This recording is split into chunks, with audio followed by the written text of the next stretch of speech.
చేయాలి. నెల నుంచి రేషన్ ఇక్కడే పంపిణీ చేయాలి. నెల నుంచి రేషన్ ఇక్కడే పంపిణీ చేయాలి. అక్టోబర్ నెల నుంచి దేవరాపల్లి మండలం చింతలపూడి పంచాయతీకి ప్రత్యేక రేషన్ డిపో ఇవ్వాలని చెప్పేసి గత అనేక సంవత్సరాలుగా డిమాండ్ అనేటువంటిది ఉంది. గతంలో జిల్లా కలెక్టర్ గారికి ఇక్కడ రేషన్ డిపో ఏర్పాటు చేయండి మహాప్రభు అని చెప్పేసి ఇక్కడ గిరిజనులందరూ కూడా దేవరాపల్లి తహసీల్దార్ కార్యాలయం దగ్గరికి వచ్చి పెద్ద ఎత్తున ఆందోళన చేసి నిరసన తెలియజేసి వింతపత్రం ఇచ్చారు. దీంతోనే జిల్లా కలెక్టర్ గారు కూడా ఇక్కడ రేషన్ డిపోకి అవకాశాలు ఏమున్నాయి పరిశీలన చేయండి అని చెప్పేసి అప్పుడు ఉన్నటువంటి తహసీల్దారు రమేష్ బాబుకి అప్పగించడం జరిగింది. ఆయన కాలినడకన బోడుగారు, నేరేళ్ళపూడి, అటు వంతివానిపాలెం గ్రామాలకు వెళ్ళి సర్వే చేసి 12 కిలోమీటర్ల దూరం రేషన్ డిపోకి గిరిజనులు వెళ్ళి రేషన్ తెచ్చుకోవాల్సినటువంటి పరిస్థితి దుస్థితి ఉంది.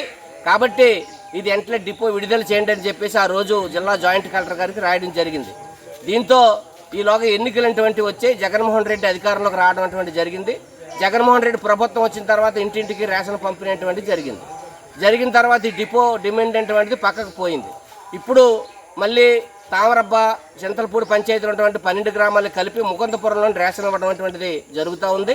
దీనివల్ల అటు నేరేళ్ళపూడి, బోడుగారు నుంచి అటు వంతివానిపాలెం నుంచి ఇక్కడ సమ్మిది నుంచి అనేకటువంటి గ్రామాలు 12 గ్రామాలకు సంబంధించిన వందలాది మంది గిరిజనులు రోజు అంటే రేషన్ వచ్చినప్పుడల్లా ఆ ముకుందపురం వెళ్ళి తెచ్చుకోవాలంటే ముసలోళ్ళు, అదేవిధంగా వాహన సౌకర్యం లేనటువంటి వాళ్ళు అనేక మంది తీవ్ర ఇబ్బందులు పడినటువంటి పరిస్థితి ఈరోజు కనిపిస్తూ ఉంది.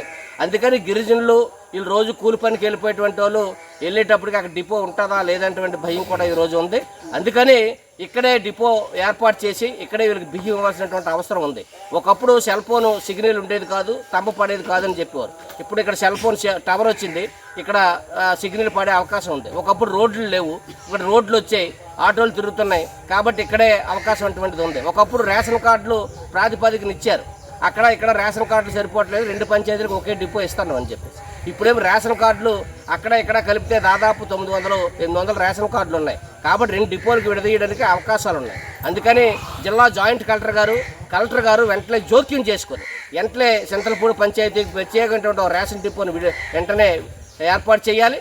ఆ రేషన్ డిపో వచ్చేటంత వరకు ఏర్పాటు చేసేటంత వరకు చింతలపూడి పంచాయతీలో ఉన్నటువంటి 12 గ్రామాలకి ఈ పంచాయతీలోనే ఇక్కడ గొడవ ఏర్పాటు చేసి ఇక్కడ రేషన్ ఇచ్చే విధంగా అధికారులు చర్యలు చేపట్టకపోతే మేము జిల్లా కలెక్టర్ ఆఫీస్కి మళ్ళీ వారం వస్తాం, అక్కడ కలెక్టర్ ఆఫీస్ దగ్గర ఆందోళన చేస్తాం.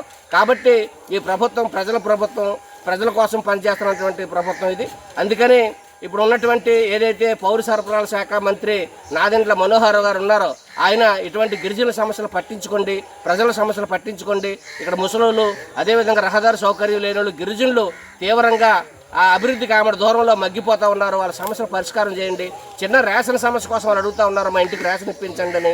అందుకని ఈ రేషన్ సమస్య అటువంటిది అత్యంత ఇబ్బందిగా ఇక్కడ ఉంది. వెంటనే రేషన్ సమస్యను పరిష్కారం చేయాలని చెప్పేసి మేము గిరిజనుల తరపున ఆంధ్రప్రదేశ్ వ్యవసాయ కార్మిక సంఘంగా ఈ ప్రభుత్వాన్ని అధికారులు డిమాండ్ చేస్తా ఉన్నాం.